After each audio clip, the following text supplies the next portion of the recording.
நான் பேரவையில் பேசுகின்ற போதே சொன்னேன், வன்னியர்களுக்கான இடஒதுக்கீடும் 108 சாதிகளுக்கும் சேர்த்து கொடுத்தது திமுக தலைவர் கலைஞர். வன்னியர்களுக்கான மணிமண்டபம் அறிவித்ததனுடைய கோரிக்கையை ஏற்று இடஒதுக்கீட்டு போராளிகளுக்கு திமுக. வன்னியர்களுடைய இடஒதுக்கீட்டு போராளி குடும்பங்களுக்கு வாரிசு வேலை அறிவித்தது மாண்புமிகு தளபதி. மணிமண்டபம் அமைத்து தந்தது தளபதி. ஆக கலைஞர் சமூக நீதி 108 சாதிகளுக்கும் சேர்ந்து தந்தார். அந்த சமூக நீதி கோட்பாட்டுக்கு இணங்க இருக்கிற திமுக அரசு இந்த தருணத்தில் மாண்புமிகு முதலமைச்சருக்கு சமூக நீதிக்கு எதிரானவர்கள் என்கிற பெயர் வந்துவிடக்கூடாது, அவப்பெயர் வந்துவிடக்கூடாது. அதனால் இப்போது வேற இடைத்தேர்தல் நடைபெறுகிறது விக்கிரவாண்டியில். இந்த விக்கிரவாண்டி இடைத்தேர்தலில் தான் இன்றைக்கு இந்த இடஒதுக்கீட்டுக்காக பாப்பனப்பட்ட ரங்கநாத கவுண்டர், கயத்தூர் முனி, கயத்தூர் தாண்டவராயன், தொடர்ந்தனூர் வேலு, செல்வந்த மதுரை மாவீரன் தேசிங்கு, இப்படி பாப்பனப்பட்ட ரங்கநாத கவுண்டர் உள்ளிட்ட 21 போராளிகளை தியாகம் செய்தோம். அந்த 21 போராளிகளில் 9 தியாகிகள் வாழ்கிற இடம் இந்த விக்கிரவாண்டி சட்டமன்ற தொகுதிக்குள் வருகிறது. தேர்தலை நீங்கள் சந்திக்கின்ற போதும் அரசியல் ரீதியாக கடுமையான விமர்சனங்கள் உங்கள் மீது எழும். அதனால் ஒன்றிய அரசு சாதிவாரி கணக்கெடுப்பு நடத்த அனுமதி தரவில்லை என்றால் பீகார், ஒரிசா, கேரளா, கர்நாடகா, ஆந்திரா எடுத்திருப்பது போல, அந்தந்த மாநில அரசுகள் எடுத்திருப்பது போல தமிழ்நாடு அரசே எடுக்க வேண்டும் என்கிற கருத்தை ஆணித்தரமாக முன்வைத்திருக்கிறது. பீகாருடைய சாதிவாரி கணக்கெடுப்பை பீகார் மாநில உயர்நீதிமன்றம் தடை விதிக்கவில்லை. அதாவது அந்த விவரத்தின் அடிப்படையில் அங்கிருக்கிற ஓபிசி மக்களுக்கு உயர்த்தி 50% 65% உயர்த்தியதை தான் பாட்னா உயர்நீதிமன்றத்தில் தடை இருக்கிறது. வழக்கு உச்சநீதிமன்றத்தில் வழக்கு நிலுவையில் இருக்கிறது. ஆக இந்தியாவில் எங்கும் மாநில அரசுகள் சாதிவாரி கணக்கெடுப்பு நடத்தக்கூடாது என்று தடைகள் இல்லை. அதனால் என்னுடைய கருத்தை ஏற்றுக்கொண்டு மாண்புமிகு தமிழ்நாடு முதலமைச்சர் அவர்கள் சமூக நீதி நிலைநாட்ட உரிய நடவடிக்கைகளை மேற்கொள்ள வேண்டும் என்று சொல்லியிருக்கிறேன். ஒன்று.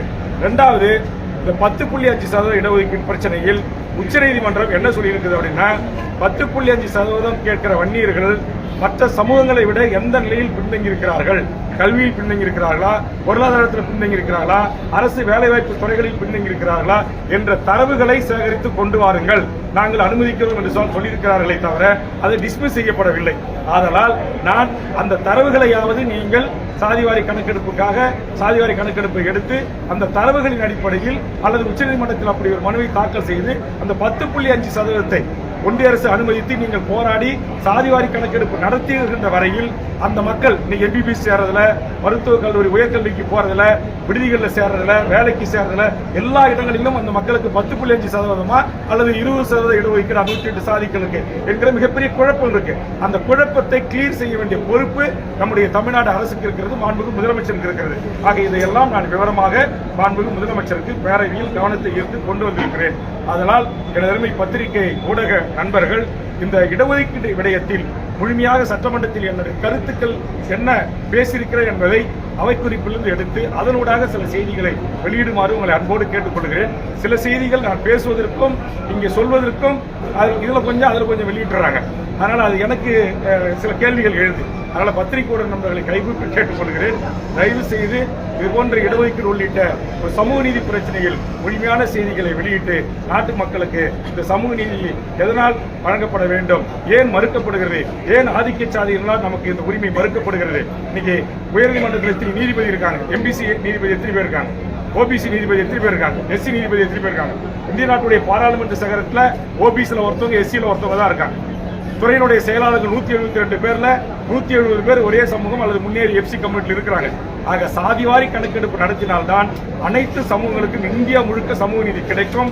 அதுக்கு சமூக நீதிக்கு தாய்மொழியாக இருக்கிற தாய்வீடாக இருக்கிற தமிழ்நாடு மாண்புமிகு தமிழக முதலமைச்சர் தளபதி அவர்கள் அதற்கான தொடக்கத்தை தென்னிந்தியாவிலிருந்து தமிழ்நாட்டிலிருந்து தொடங்கி வைக்க வேண்டும் என்கிற வேண்டுகோளை பத்திரிகை ஊடக நண்பர்களின் சார்பாக மாண்புமிகு தமிழ்நாடு முதலமைச்சர் அவர்களுக்கு நான் முன்வைக்கிறேன். கட்சி தொடர்ந்து கட்சி தொடங்கப்பட்ட காலத்திலிருந்து ஒரு மிக முக்கியமான கோரிக்கையை ஒன்றிய அரசிடம் தமிழக அரசிடம் வலியுறுத்தி வருகிறது. அந்த கோரிக்கை என்னவென்றால், தமிழ்நாட்டில் சாதிவாரி கணக்கெடுப்பு நடத்தி அனைத்து சமூகங்களுக்கும் கல்வி, வேலைவாய்ப்பில் சம உரிமையுடன் கூடிய சமூக நீதி வழங்கப்பட வேண்டும் என்ற எமது கோரிக்கை. அந்த கோரிக்கைக்கு வலு சேர்க்கின்ற வகையில் தொடர்ந்து நான் மாண்புமிகு தமிழ்நாடு முதலமைச்சர் அவர்களை சந்தித்து வலியுறுத்தி வேண்டுகோள் வைத்ததன் அடிப்படையிலும் இன்றைக்கு தமிழ்நாடு அரசின் சார்பாக மாண்புமிகு தமிழ்நாடு முதலமைச்சர் அவர்கள் ஒரு அரசியல் தீர்மானத்தை கொண்டு வந்தார். அந்த அரசியல் தீர்மானம் தமிழ்நாட்டில் அனைத்து சமூகங்களுக்கும் சம வேலைவாய்ப்பு, கல்வி, பொருளாதாரம் போன்றவற்றில் கூடிய சம வாய்ப்பு கிடைப்பதற்கு ஏதுவாக சாதிவாரி கணக்கெடுப்பை நடத்த வேண்டும். இந்திய அரசு மக்கள் தொகை கணக்கெடுப்பு நடத்துகின்ற போது உடன் சேர்த்து சாதிவாரி கணக்கெடுப்பு நடத்த வேண்டும் என்கிற இந்த அரசியல் தீர்மானத்தை தமிழக வாழ்வுரிமை கட்சியின் சார்பாக வரவேற்ற அதே வேளையில் மாண்புமிகு முதலமைச்சரிடம் பேரவையில் ஒரு திருத்தத்தை நான் முன்மொழிந்தேன். அந்த திருத்தம் என்பது, பாரதிய ஜனதா என்பது சமூக நீதிக்கு எதிரான ஒரு அரசு.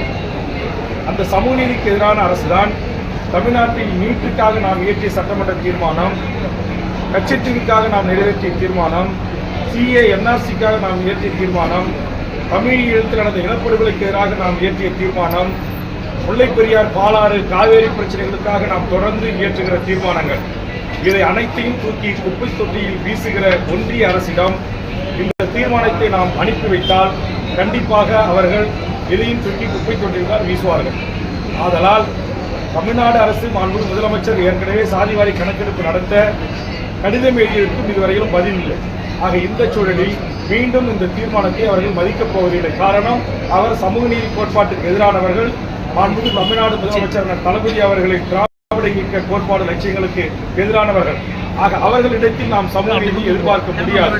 ஆதலால் அந்த சட்ட திருத்தத்தில் ஒன்றிய அரசு இந்த தீர்மானத்தை ஏற்று சாதிவாரி கணக்கெடுப்பு நடத்தப்பட வேண்டும், மக்கள் தொகை கணக்கெடுப்போடு என்கிற அதனுடன் சேர்த்து ஒருவேளை எங்கள் சட்டமன்றத்தை மதித்து 7 கோடி மக்களின் உணர்வுகளை மதித்து தமிழ்நாடு முதலமைச்சர் அவர்களால் கொண்டு வரப்பட்டிருக்கின்ற அரசியல் தீர்மானத்தை மதித்து ஒன்றிய அரசு ஏற்று அறிவிப்பு வெளியிடவில்லை என்றால் தமிழ்நாடு அரசே சாதிவாரி கணக்கெடுப்பை நடத்தும். அதற்குரிய சட்ட ரீதியான அங்கீகாரத்தை, அனுமதியை ஒன்றிய அரசு வழங்க வேண்டும் என்கிற ஒரு சிறு திருத்தத்தை நான் முன்மொழிய வேண்டும் என்று கேட்டேன். மாண்புமிகு முதலமைச்சர் அவர்களை சென்று அவருடைய அறையில் சந்தித்து அந்த கோரிக்கை நான் முன்வைத்தேன். அவர் அரசியல் தீர்மானம் ஏற்கனவே அளவில் சேர்க்கப்பட்டு தீர்மானம் நிறைவேறியிருக்கிறது. ஒன்றிய அரசு என்ன செய்கிறது என்று பார்ப்போம். பிறகு கண்டிப்பாக உங்களுடைய கோரிக்கை எதிர்வரும் காலங்களில் நான் பரிசீலிக்கிறேன் என்கிற அடிப்படையில் ஒரு நல்ல பாசிட்டிவான ஒரு பதிலை எனக்கு தந்திருக்கிறார். நான் பேரவையில் பேசுகின்ற போதே சொன்னேன், வன்னியர்களுக்கான இடஒதுக்கீடும் 108 சாதிகளுக்கும் சேர்த்து கொடுத்தது திமுக தலைவர் கலைஞர். வன்னியர்களுக்கான மணிமண்டபம் அறிவித்ததனுடைய கோரிக்கையை ஏற்ற இடஒதுக்கீட்டு போராளிகளுக்கு திமுக, வன்னியர்களுடைய இடஒதுக்கீட்டு போராளி குடும்பங்களுக்கு வாரிசு வேலை அறிவித்தது மாண்புமிகு தளபதி, மணிமண்டபம் அமைத்து தந்தது தளபதி. ஆக கலைஞர் சமூக நீதி 108 சாதிகளுக்கும் சேர்ந்து தந்தார். அந்த சமூக நீதி கோட்பாட்டுக்கு இணங்க இருக்கிற திமுக அரசு இந்த தருணத்தில் மாண்புமிகு முதலமைச்சருக்கு சமூக நீதிக்கு எதிரானவர்கள் என்கிற பெயர் வந்துவிடக்கூடாது, அவப்பெயர் வந்துவிடக்கூடாது. அதனால் இப்போது வேற இடைத்தேர்தல் நடைபெறுகிறது விக்கிரவாண்டியில். இந்த விக்கிரவாண்டி இடைத்தேர்தலில் தான் இன்றைக்கு இந்த இடஒதுக்கீட்டுக்காக பாப்பனப்பட்ட ரங்கநாத கவுண்டர், கயத்தூர் முனி, கயத்தூர் தாண்டவராயன், தொடர்ந்தனூர் வேலு, செல்வந்தமதை மாவீரன் தேசிங்கு, இப்படி பாப்பனப்பட்ட ரங்கநாத கவுண்டர் உள்ளிட்ட 21 போராளிகளை தியாகம் செய்தோம். அந்த 21 போராளிகளில் 9 தியாகிகள் வாழ்கிற இடம் இந்த விக்கிரவாண்டி சட்டமன்ற தொகுதிக்குள் வருகிறது. தேர்தலை நீங்கள் சந்திக்கின்ற போதும் அரசியல் ரீதியாக கடுமையான விமர்சனங்கள் உங்கள் மீது எழும். அதனால் ஒன்றிய அரசு சாதிவாரி கணக்கெடுப்பு நடத்த அனுமதி தரவில்லை என்றால் பீகார், ஒரிசா, கேரளா, கர்நாடகா, ஆந்திரா எடுத்திருப்பது போல, அந்தந்த மாநில அரசுகள் எடுத்திருப்பது போல தமிழ்நாடு அரசே எடுக்க வேண்டும் என்கிற என்னுடைய கருத்தை ஆணித்தரமாக முன்வைத்திருக்கிறேன். இதை குறுக்கிட்டு சிலர்கள் நீதிமன்றத்தில் தடை இருக்கு அப்படி இப்படின வாதங்கள் இருந்தது. நான் தெளிவாக சொல்லியிருக்கிறேன், பீகாருடைய சாதிவாரி கணக்கெடுப்பை பீகார் மாநில உயர்நீதிமன்றம் தடை விதிக்கவில்லை. அதாவது அந்த விவரத்தின் அடிப்படையில் அங்கிருக்கிற ஓபிசி மக்களுக்கு உயர்த்தி 50% 65% உயர்த்தியதை தான் பாட்னா உயர்நீதிமன்றத்தில் தடை இருக்கிறது. வழக்கு உச்சநீதிமன்றத்தில் வழக்கு நிலுவையில் இருக்கிறது. ஆக இந்தியாவில் எங்கும் மாநில அரசுகள் சாதிவாரி கணக்கெடுப்பு நடத்தக்கூடாது என்று தடைகள் இல்லை. அதனால் என்னுடைய கருத்தை ஏற்றுக்கொண்டு மாண்புமிகு தமிழ்நாடு முதலமைச்சர் அவர்கள் சமூக நீதி நிலைநாட்டக்கூடிய நடவடிக்கைகளை மேற்கொள்ள வேண்டும் என்று சொல்லியிருக்கிறேன். ஒன்று. இரண்டாவது, இந்த 10.5% இடஒதுக்கீடு பிரச்சனையில் உச்சநீதிமன்றம் என்ன சொல்லியிருக்குது அப்படின்னா, 10.5% கேட்கிற வன்னியர்கள் மற்ற சமூகங்களை விட எந்த நிலையில் பின்தங்கி இருக்கிறார்கள், கல்வியில் பின்தங்கி இருக்கிறார்களா, பொருளாதாரத்தில் பின்தங்கி இருக்கிறார்களா, அரசு வேலைவாய்ப்பு துறைகளில் பின்தங்கி இருக்கிறார்களா என்ற தரவுகளை சேகரித்து கொண்டு வாருங்கள், நாங்கள் அனுமதிக்கிறோம் என்று சொல்லியிருக்கிறார்களே தவிர அது டிஸ்மிஸ் செய்யப்படவில்லை. ஆதலால் நான் அந்த தரவுகளையாவது நீங்கள் சாதிவாரி கணக்கெடுப்புக்காக சாதிவாரி கணக்கெடுப்பை எடுத்து அந்த தரவுகளின் அடிப்படையில் அல்லது உச்சநீதிமன்றத்தில் அப்படி ஒரு மனுவை தாக்கல் செய்து அந்த 10.5% ஒன்றிய அரசு அனுமதித்து நீங்கள் போராடி சாதிவாரி கணக்கெடுப்பு நடத்துகின்ற வரையில் அந்த மக்கள் இன்னைக்கு எம்பிபிஎஸ் சேர்றதுல, மருத்துவக் கல்லூரி உயர்கல்விக்கு போறதுல, விடுதிகளில் சேர்றதுல, வேலைக்கு சேர்றதுல எல்லா இடங்களிலும் அந்த மக்களுக்கு 10.5% அல்லது 20% இடஒதுக்கீடு 108 சாதிகளுக்கு என்கிற மிகப்பெரிய குழப்பம் இருக்கு. அந்த குழப்பத்தை கிளியர் செய்ய வேண்டிய பொறுப்பு நம்முடைய தமிழ்நாடு அரசுக்கு இருக்கிறது, மாண்புமிகு முதலமைச்சருக்கு இருக்கிறது. ஆக இதையெல்லாம் நான் விவரமாக மாண்புமிகு முதலமைச்சருக்கு பேரவையில் கவனத்தை ஈர்த்து கொண்டு வந்திருக்கிறேன். அதனால் எனது பத்திரிகை ஊடக நண்பர்கள் இந்த இடஒதுக்கீடு விடயத்தில் முழுமையாக சட்டமன்றத்தில் என்னுடைய கருத்துக்கள் என்ன பேசியிருக்கிறேன் என்பதை அவை குறிப்பிலிருந்து எடுத்து அதனூடாக சில செய்திகளை வெளியிடுமாறு உங்களை அன்போடு கேட்டுக்கொள்கிறேன். சில செய்திகள் நான் பேசுவதற்கும் இங்கே சொல்வதற்கும் இதுல கொஞ்சம் அதுல கொஞ்சம் வெளியிட்டுறாங்க. அதனால அது எனக்கு சில கேள்விகள் எழுது. அதனால பத்திரிகை ஊடக நண்பர்களை கைகூப்பி கேட்டுக்கொள்கிறேன். தயவு செய்து இது போன்ற இடஒதுக்கீடு உள்ளிட்ட ஒரு சமூக நீதி பிரச்சனையில் முழுமையான செய்திகளை வெளியிட்டு நாட்டு மக்களுக்கு இந்த சமூக நீதி எதனால் வழங்கப்பட வேண்டும், ஏன் மறுக்கப்படுகிறது, ஏன் ஆதிக்க சாதியினால் நமக்கு இந்த உரிமை மறுக்கப்படுகிறது. இன்னைக்கு உயர்நீதிமன்றத்தில் எத்தனை நீதிபதி இருக்காங்க, எம்பிசி நீதிபதி எத்தனை பேர் இருக்காங்க, ஓபிசி நீதிபதி எத்தனை பேர் இருக்காங்க, எஸ்சி நீதிபதி எத்தனை பேர் இருக்காங்க. இந்திய நாட்டுடைய பாராளுமன்ற சகரத்தில் ஓபிசியில் ஒருத்தவங்க, எஸ்சியில் ஒருத்தவங்க தான் இருக்காங்க. துறையினுடைய செயலாளர்கள் 172 பேர்ல 170 பேர் ஒரே சமூகம் அல்லது முன்னேறி எஃப்சி கம்யூனிட்டியில் இருக்கிறாங்க. ஆக சாதிவாரி கணக்கெடுப்பு நடத்தினால்தான் அனைத்து சமூகங்களுக்கும் இந்தியா முழுக்க சமூக நீதி கிடைக்கும். அதுக்கு சமூக நீதிக்கு தாய்மொழியாக இருக்கிற தாய்வீடாக இருக்கிற தமிழ்நாடு மாண்புமிகு தமிழக முதலமைச்சர் தளபதி அவர்கள் அதற்கான தொடக்கத்தை தென்னிந்தியாவிலிருந்து தமிழ்நாட்டிலிருந்து தொடங்கி வைக்க வேண்டும் என்கிற வேண்டுகோளை பத்திரிகை ஊடக நண்பர்களின் சார்பாக மாண்புமிகு தமிழ்நாடு முதலமைச்சர் அவர்களுக்கு நான் முன்வைக்கிறேன். நன்றி, வணக்கம்.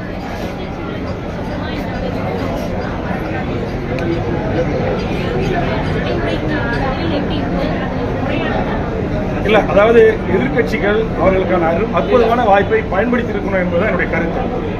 கேள்வி நேரம் முடிஞ்ச பிறகு நேரமில்லா நேரம் என்று சொல்லக்கூடிய 0 ஹவர்ஸ்ல எதிர்கட்சிகள் அவங்க கள்ளக்குறிச்சி கள்ளசாராயத்தை குறித்தோ ஏனைய தமிழ்நாட்டுடைய பிரச்சனைகளை குறித்தோ பேரவை தலைவர் அவர்கள், எதிர்கட்சி தலைவர்கள் எவ்வளவு நேரம் வேண்டுமானால் பேசுவதற்கு நேரம் தருகிறார். ஆக தமிழ்நாட்டு சட்டமன்ற வரலாற்றில் எதிர்கட்சிகளின் சார்பாக இந்த கள்ளக்குறிச்சி விடயங்களை குறித்து இந்த கூட்டத்தொடர் முழுவதுமாக அவருடைய கருத்து இடம்பெறாமல் போவது என்பது அது அவ்வளவு சரியானது அல்ல. அதனால் என்னுடைய வேண்டுகோள் என்பது எதிர்கட்சிக்கு நீங்க உள்ள வாங்க, பேரவைத் தலைவர் சொல்வது போல 0 ஹவர்ல எழுந்து உங்களுடைய பிரச்சனையை சொல்லுங்க, நீங்க எழுப்புற எந்த கேள்விகளாக இருந்தாலும் பதில் சொல்வதற்கு நான் தயாராக இருக்கிறேன் என்று மாண்புமிகு முதலமைச்சர் அவர்கள் அறிவிக்கிறார். பேரவைத் தலைவர் 0 ஹவர்ல எவ்வளவு நேரம் வேணுமாலும் எதிர்கட்சி தலைவருக்கு தரேன்னு சொல்றார். அப்படி இருக்கின்ற போது ஏன் அவையை தொடர்ந்து புறக்கணித்து உங்களுடைய பதிவே இன்னைக்கு சட்டமன்ற குறிப்பிடர்கள் இல்லாத போகுது. அதனால எடப்பாடி அவர்கள் கண்டிப்பாக பேரவைத்தருடைய கருத்தை பரிசீலனை செய்து சட்டப்பேரவைக்கு உள்ளே வந்து சட்டமன்ற வரலாற்று புத்தகங்களிலே பக்கங்களிலே அவர் என்ன கருத்தை சொல்கிறாரோ அதை பதிவு செய்வதற்குரிய நடவடிக்கையில் இறங்க வேண்டும் என்பதுதான் என்னுடைய கேள்வி, என்னுடைய வேண்டுகோள்.